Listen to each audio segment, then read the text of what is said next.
Olá, amigas e amigos, estamos começando mais um programa Saúde e Companhia.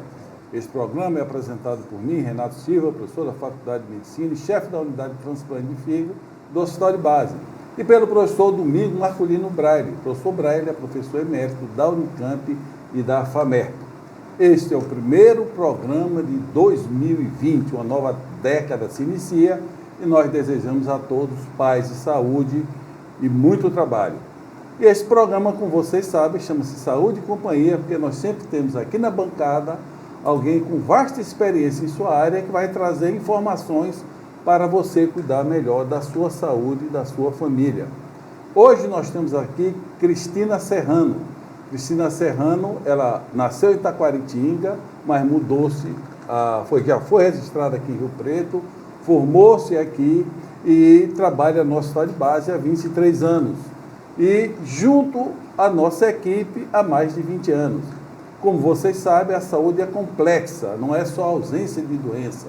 E para gerir e auxiliar as pessoas, nós precisamos, não é o médico apenas que cuida das pessoas, nós precisamos do médico, da enfermeira, do serviço social, da fisioterapia, da psicologia, enfim, é para cuidar do ser humano que é extremamente complexo.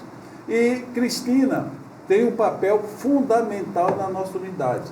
Mas antes de nós entrarmos nessas questões que ela vai explicar, Cristina, me fala um pouco de tua vida.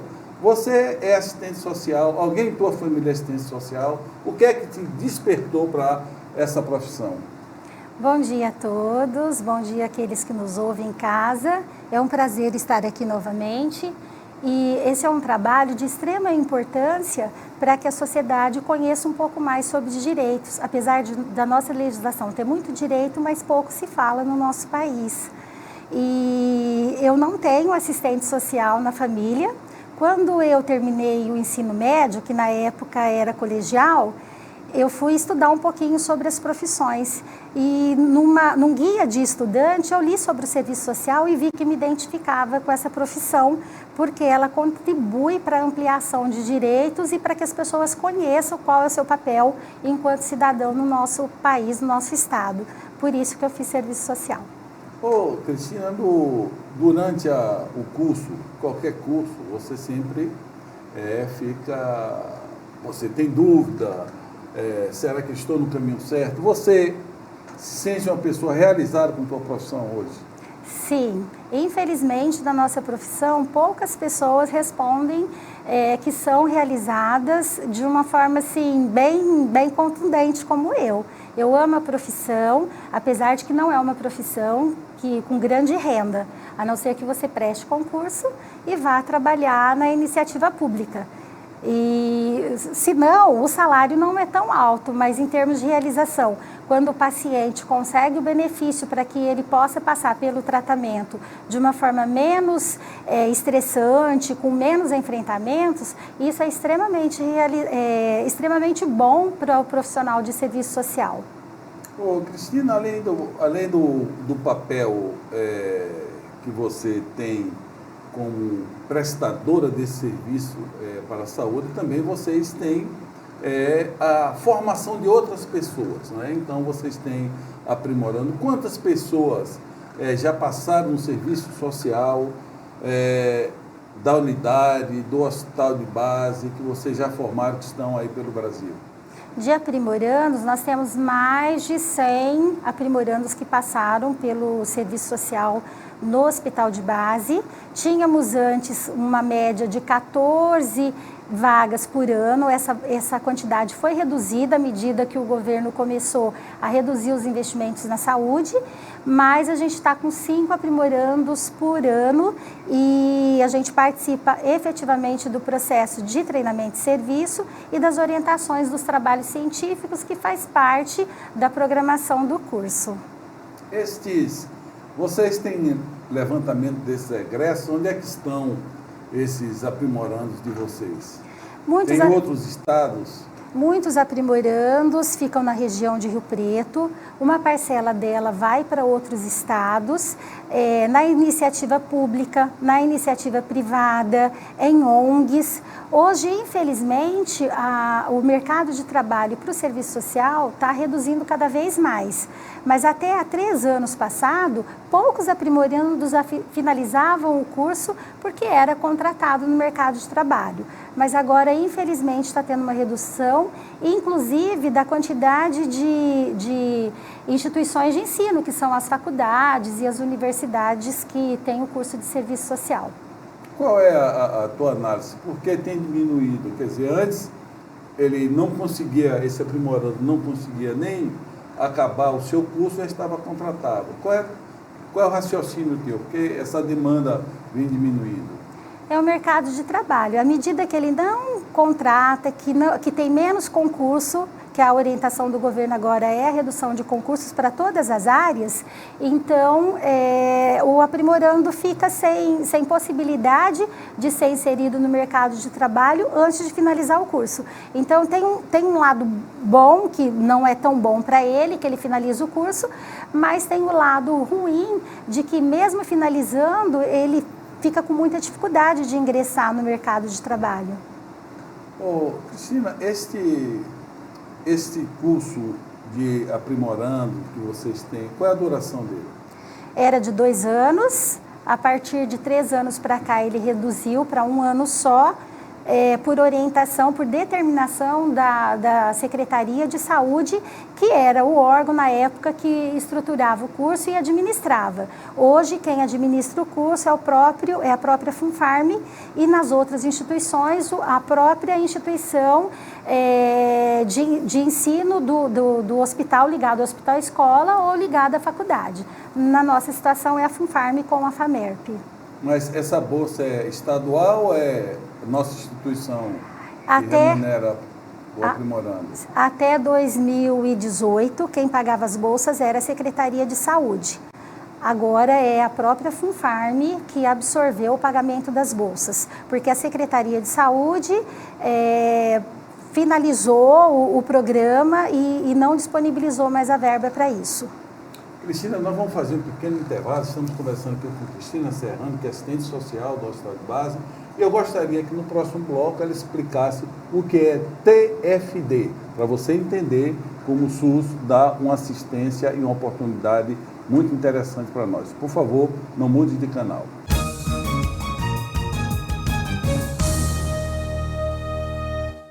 Itamaraty Contabilidade e Auditoria, 30 anos de serviço. Nem precisa dizer que vale a pena. Alcançamos todo o Brasil através da Rede Nacional de Contabilidade. Itamaraty Contabilidade e Auditoria. Inteligência fiscal é aqui. Seja sócio contribuinte da APAI. Ela precisa muito de sua ajuda. Colabore. Ligue 2136-1200.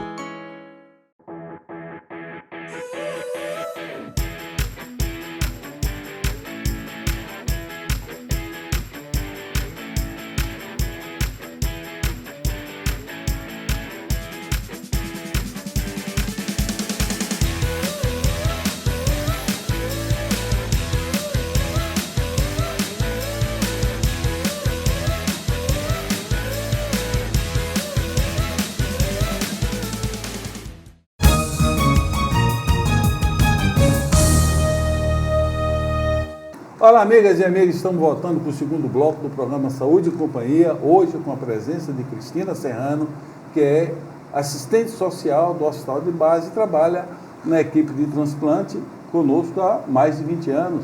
E eu perguntei a Cristina o que é TFD. Isso precisa ficar bem claro para as pessoas que nos ouvem. Explica, por favor, Cristina. O TFD significa tratamento fora de domicílio.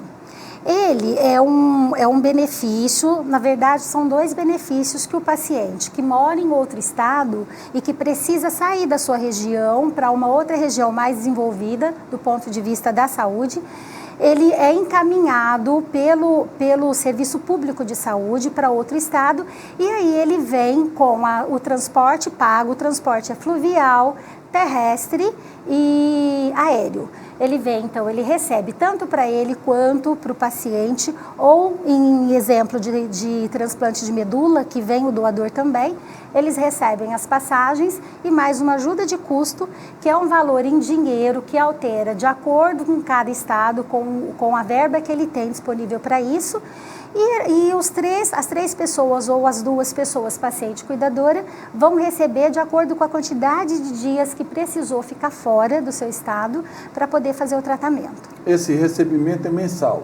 Mensal. Alguns estados pagam imediato, tem estado que demora até 2 anos ou mais para pagar as diárias ou ajuda de custo. Olha, isso é informação fundamental. Imagine que você mora em uma cidade que por acaso não tem o tratamento em sua cidade, o próprio Sistema Único de Saúde encaminha você para onde existe o tratamento e ainda te dá um suporte financeiro para você e para o teu acompanhante. Existe dificuldade em obter esse benefício TFD, Cristina? Infelizmente, ainda existe. Quando o município desconhece a portaria ou quem o encaminha, acaba por não conhecer esse direito, ou ainda a pessoa, quando ela está muito ansiosa, a pessoa e a família muito ansiosa para o tratamento, e às vezes ela tem medo de não dar tempo de fazer toda a burocracia, porque o TFD ele demora 30 dias para liberar a inscrição do paciente, do cuidador e do doador. E muitas vezes, depois que dá entrada, 30 dias depois, isso, recebe o benefício com 30 dias depois? Com 30 dias ele já pode solicitar o transporte para vir, para ser encaminhado para o outro estado onde ele vai fazer o tratamento. E às vezes já está grave o problema de saúde da pessoa, então ela vem por conta própria. Quando isso acontece, eu e a Júlia identificamos essa ocorrência e fazemos a orientação para fazer a inscrição deles tardia ou a inscrição retroativa que a gente chama.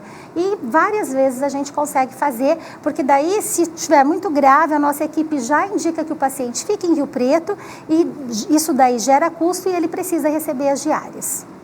Júlia, para quem não sabe, é uma primoranda que está conosco aqui no estúdio e trabalha com a gente lá no Hospital de Base.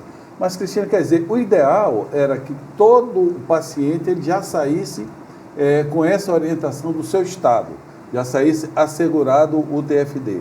Exatamente, o ideal é isso. Hoje, são poucos que vêm nessas condições.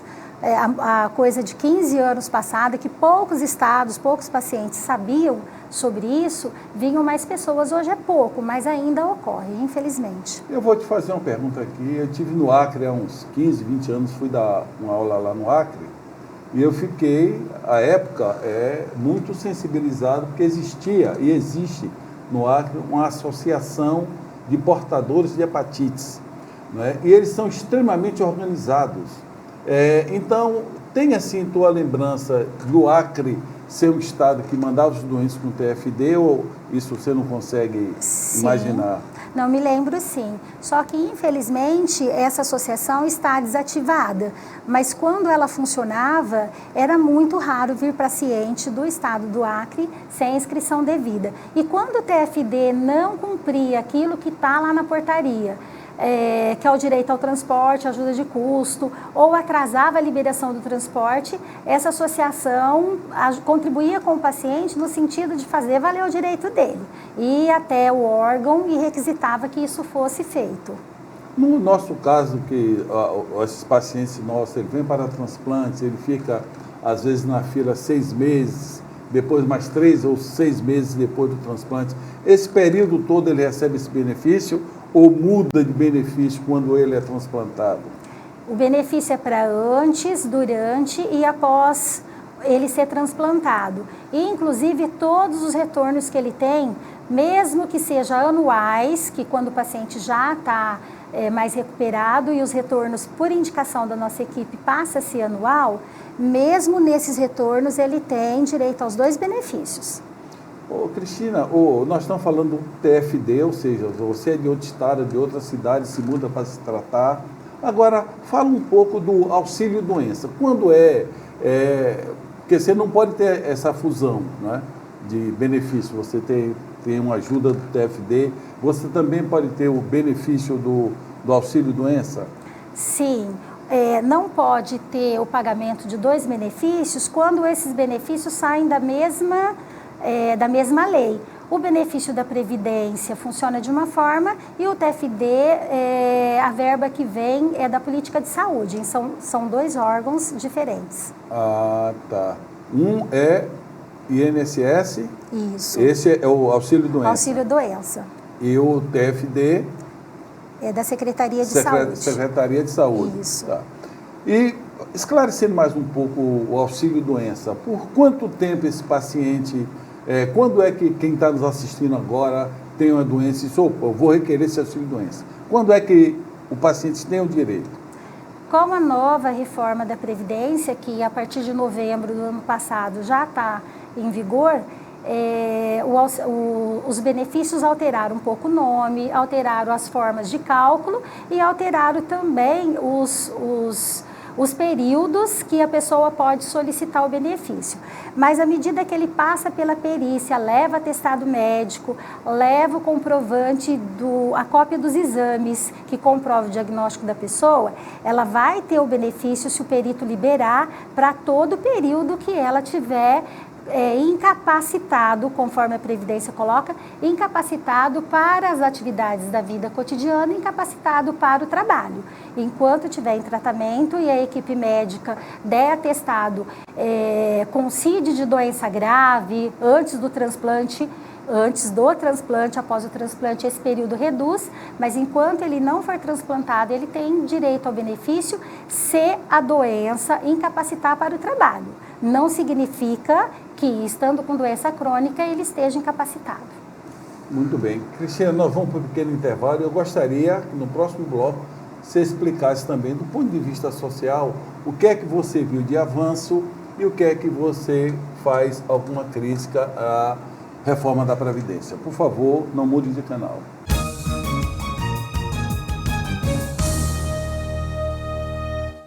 Itamaraty Contabilidade e Auditoria. 30 anos de serviço. Nem precisa dizer que vale a pena. Alcançamos todo o Brasil através da Rede Nacional de Contabilidade. Itamaraty Contabilidade e Auditoria. Inteligência fiscal é aqui. Seja sócio contribuinte da APAI. Ela precisa muito de sua ajuda. Colabore. Ligue 2136-1200.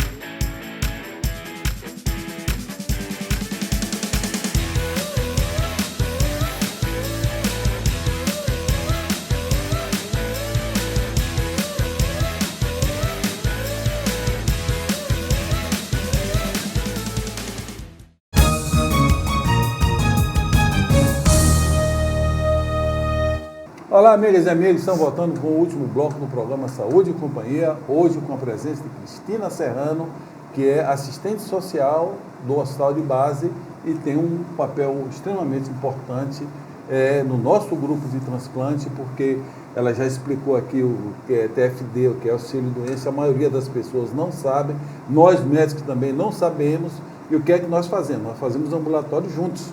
Na hora que o doente aparece, que a gente identifica os problemas sociais, é o momento em que a assistente social vai ajudar o paciente.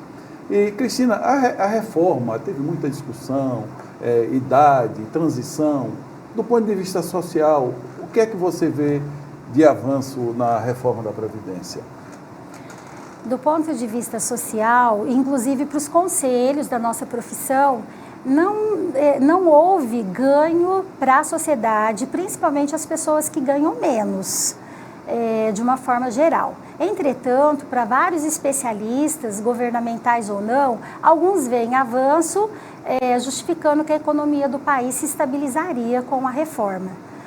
Outros não viram ganhos assim porque prejudica a população, a classe trabalhadora e principalmente aqueles que ganham pouco. Apesar de que com a reforma que já está em vigor, algumas áreas, não da área privada, da área que são da área pública, os funcionários públicos, alterou um pouco, que são os profissionais que têm maior renda e uma quantidade de benefício maior do que quem trabalha pela CLT.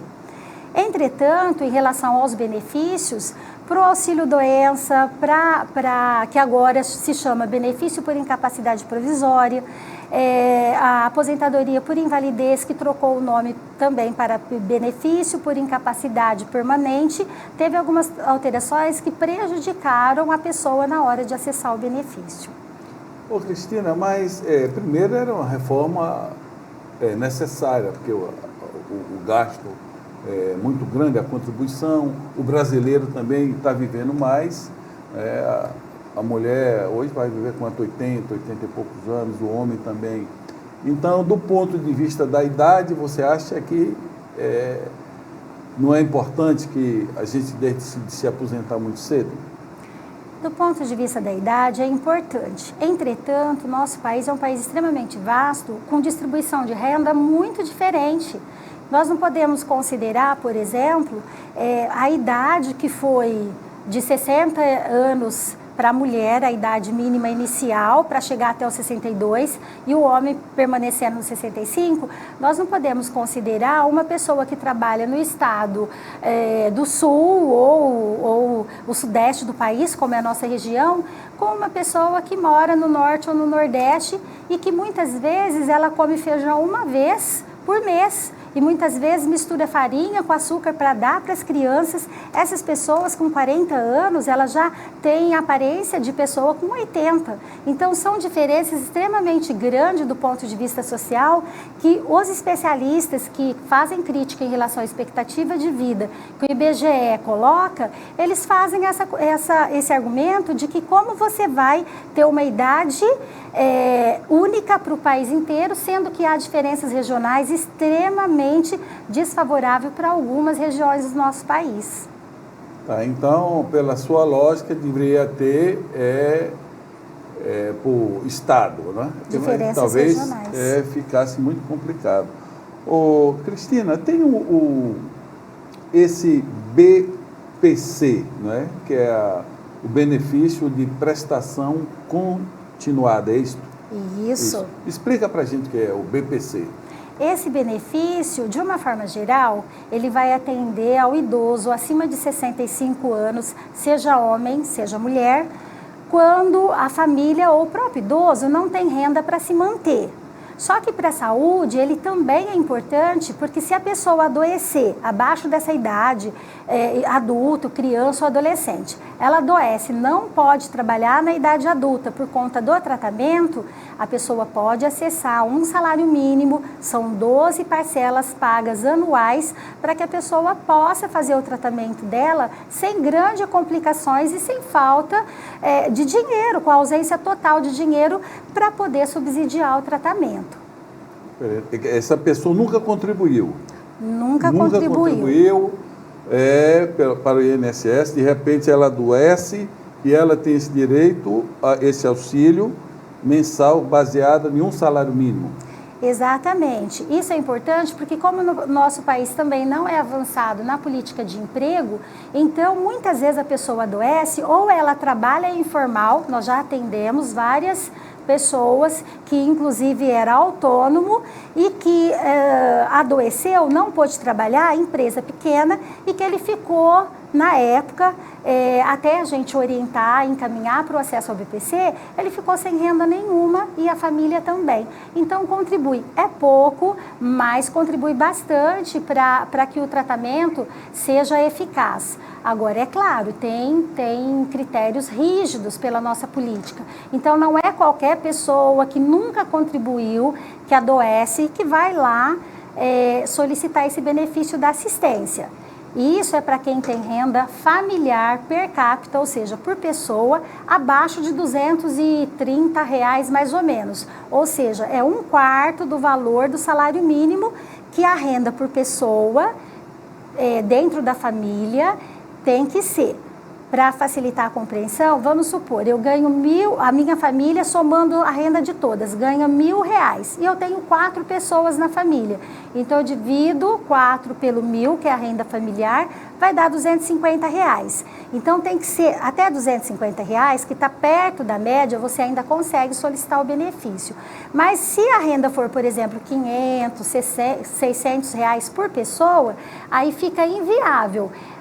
Existem exceções, mas é improvável que a pessoa consiga acessar esse benefício. E ele é pago pela política de assistência social. Você solicita no INSS, mas quem paga não é a verba da Previdência, e sim a verba da assistência social. Quem está nos assistindo agora, está nessa situação, ela faz o quê? Ela vai no INSS, procura comprovar essa renda familiar e bate na porta do INSS ou tem que ir num posto de saúde? Como é o trâmite para isso? Relembrando, primeiro, não é para qualquer doença que a pessoa seja acometida, é só a situação da doença crônica. A nossa política da saúde, da previdência e do trabalho, ela tem uma lista que constam 17 doenças consideradas graves. Então, só acessa esse benefício se for uma dessas doenças catalogadas nessa lista. Se não for, mas for uma doença grave, aí só via judicial pelo princípio da isonomia, que significa igualdade perante a lei. Mas aí já é um processo um pouquinho mais complexo. E se a pessoa tiver essa doença, o que ela faz? Agenda a perícia lá no INSS, pega o relatório médico, cópia dos exames que comprovam o seu diagnóstico e vai passar pela perícia para o perito poder liberar ou não o benefício de acordo com a visão do perito sobre a capacidade para o trabalho. E como é que você prova essa renda? É uma família autônoma, vende coxinha na esquina, como é que ela comprova essa renda? Se ela disser, olha, não tenho como comprovar que não tenho renda. Se for a renda informal, se ela não tiver renda, ok, ela não tem renda, ela preenche o critério de 1/4 do salário mínimo. Agora, se ela tiver renda informal, ela tem um formulário que o INSS tem para que a pessoa preencha. Nesse formulário, ela vai lançar a renda de cada membro da família. E aí, os profissionais, tanto da Previdência quanto da assistência, contribuem no sentido de clarear se a família e o paciente preenchem os critérios para solicitar o benefício ou não. Cristina, nós estamos chegando no final do programa. Eu quero que você deixe uma mensagem para o nosso telespectador, por favor. Para a saúde ou para a gente atuar como cidadão, independente se é na saúde, se é lá no nosso bairro, se é no nosso trabalho, é extremamente importante que a gente conheça a legislação. Essa semana eu estava falando com um membro da minha família que está para aposentar e eu fui falar sobre a lei. Ela falou, esquece a lei, porque a lei não é importante. E, infelizmente, a gente tem essa concepção que é equivocada. A lei é extremamente importante. É complexa, é um pouco trabalhosa da gente compreender, só que a gente, enquanto população, precisa saber da lei, porque eu e a Júlia, a doutor Renato falou que a Júlia é a profissional que trabalha conosco lá aprimorando, trabalha conosco na unidade. A gente já atendeu pessoas que a pessoa ligou, a gente ligou no INSS e que às vezes o profissional deu uma informação que não batia com a lei. Então é importante. E a gente tem também muito hábito de procurar o advogado todas as vezes que a gente não sabe. Mas é possível a gente, enquanto cidadão, começar a se informar, porque no nosso país não fala muito sobre aquilo que é direito conforme a legislação. E isso é extremamente importante para que a gente possa fazer valer o nosso direito de cidadania, sabendo, tendo informações concretas e corretas sobre aquilo que a gente está buscando.